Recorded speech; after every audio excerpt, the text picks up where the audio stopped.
Данияр Амангелдиев биздин Токмок шаарында мэр болуп турган кезде анын кол алдында иштеген первый вице-мэр Чотбаев Кадырбек жер тилкесинин төрагасы болчу. Ошолор аукцион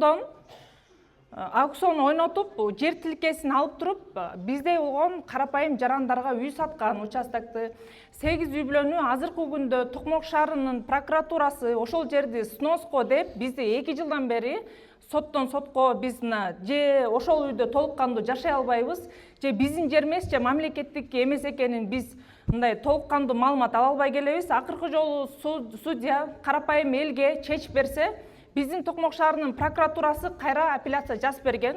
2025-жылдын январь айында кылмыш иш козголуп, жана 8 участок боюнча незаконный берилген бөлүштүрүлгөн фактысы боюнча иш козголуп, өзүңүздөр билгендей бизде тергөө кызматы жок. Аны биз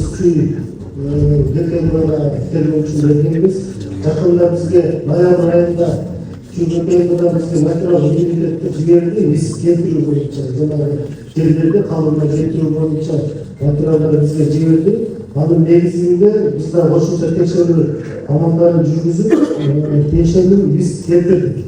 Административный сотко келтирдик. Мыйзамсыз берилген факты боюнча. Значит, мыйзамсыз берген орган жооп бериш керек да, туурабы? Ал тергөө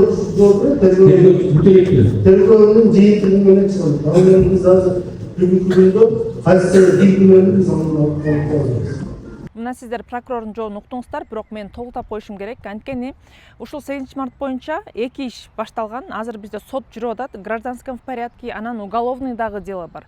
Ал уголовный дело бизде билесиздер, азыркы биздин мурунку мэр Данияр Амангелдиев кайсы должностто отурат, азыркы Чотбаев мурунку первый вице-мэри кайсы жерде иштеп жаткандыгын, ошого байланыштуу тергөө иштери токтотулган. Биз 2 жолу бир запрос жазганбыз, өзүбүз осмо сүйлөшкөндө дагы дай сих пор эле кандай башында башталса ошол боюнча тергөө иши токтотулуп тургандыгы тууралуу бизге маалым беришкен.